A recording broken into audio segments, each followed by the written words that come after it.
One thing that everybody needs to understand is Lucid doesn't buy all of its motors, battery packs, all the gear that makes the car drive is designed in-house. Most of the electric cars, with the exception of Tesla, that are coming on the market right now, are car companies just buying off-the-shelf motors, batteries, electronic hardware, cobbling it together to make an electric car. We've developed all of that from scratch.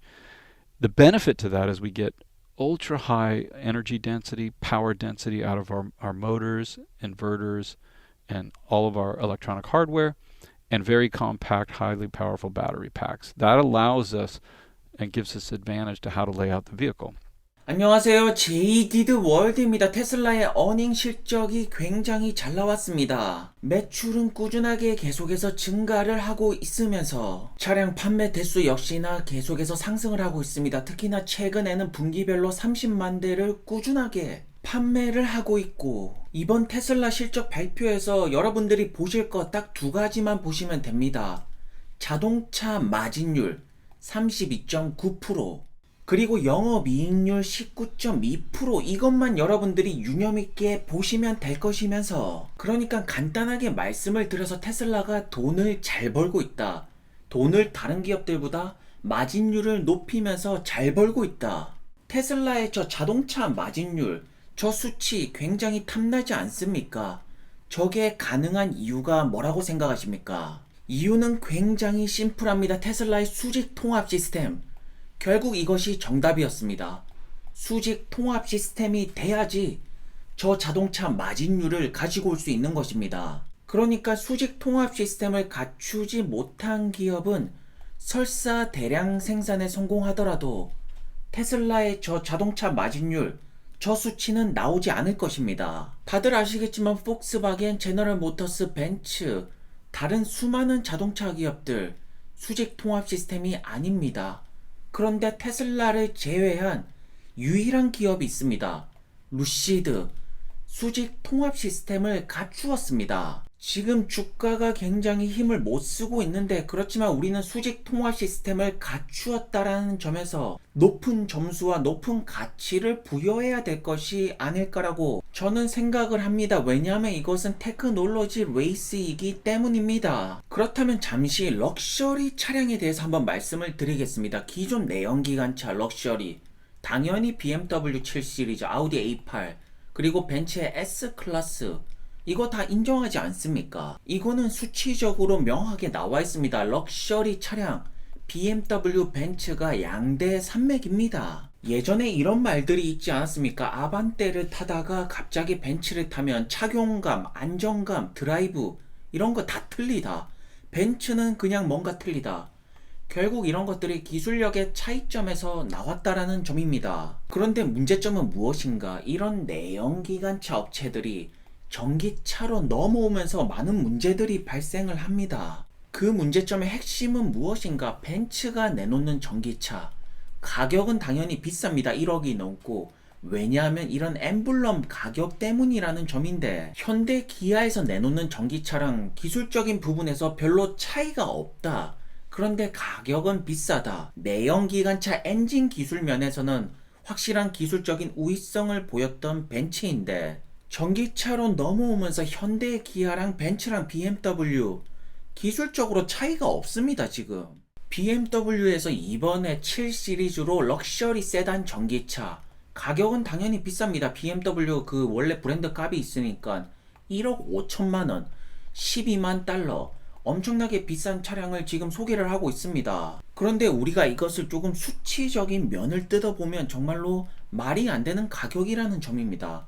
배터리 101kW 팩에 주행거리 300마일, 그러니까 효율성 수치가 3 정도, 이거 지금 현대 기아보다 더 떨어지는 수치입니다. 지금 BMW 같은 경우에는 테슬라 모델 S랑 비교하는 것이 아니라 벤츠보다 오히려 기술적인 부분에 수치가 딸린다라는 점이고, 토요타의 럭셔리 브랜드 렉서스 역시나 전기차를 새롭게 소개를 하는데, 여기도 효율성 수치가 겨우 3을 넘는 수치를 보여주고 있습니다. 그리고 포드의 럭셔리 브랜드 링컨은 지금 완성품 자체를 못 내놓고 있습니다. 2025년, 2026년 아직까지 굉장히 기술적으로 미완성입니다. 그러니까 현재 1억이 넘는 차량, 럭셔리 전기차라고 불리는 이제 차량 모델들, 사실 기술적인 측면에서 배터리 부분을 살펴보시면 루시드 테슬라 외에는 우리가 눈여겨볼 만한 수치가 지금 안 나오고 있고, 퍼포먼스 부분 역시나 루시드 테슬라를 제외하면 우리가 눈여겨볼 그런 기술적인 수치가 계속해서 안 나오고 있습니다. 그리고 여기서 우리가 하나 주목할 것이 루시드의 퓨어 제품 가격대가 확 떨어지는 것을 눈여겨보셔야 됩니다. 저는 개인적으로 루시드 에어 퓨어 제품이 기존 루시드 에어 차량이랑 가격 차이가 굉장히 많이 납니다. 그렇기 때문에 퓨어 제품은 이번 연도 말에 루시드 에어가 아니라 그냥 다른 모델로 나오면 오히려 마케팅 효과가 더 좋지 않을까라고 저는 생각이 들면서, 그렇기 때문에 제가 드리고 싶은 말씀은 루시드는 기술적인 우위성을 계속 증명하면서 가격을 높이고 있고, 기존 내연기관차들은 내연기관차의 명성, 내연기관차의 기술력을 바탕으로 지금 가격을 높게 내놓고 있습니다.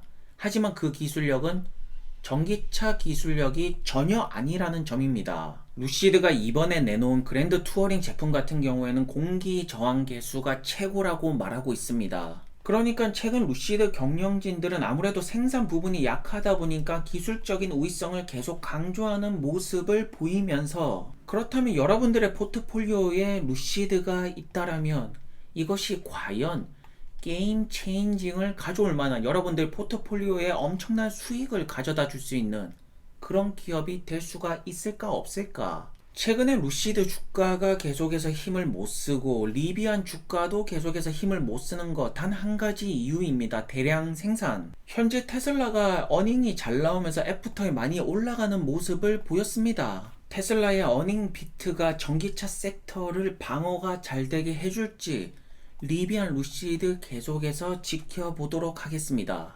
그리고 리비안 같은 경우에는 어쨌든 지금 엄청나게 주가가 많이 떨어지고 모든 안 좋은 소리들, 결국 이런 것들 대량 생산량이 딸려서 그런 것인데, 리비안의 CEO는 대처를 잘하고 있습니다. 이번에 리비안의 생산 공장 내부를 언론 매체에게 공개를 하였는데 한번 살펴보고 넘어가겠습니다. 보시는 것처럼 리비안 CEO가 직접 이렇게 설명을 하고 있습니다. 우리가 대량 생산에 자신 있다.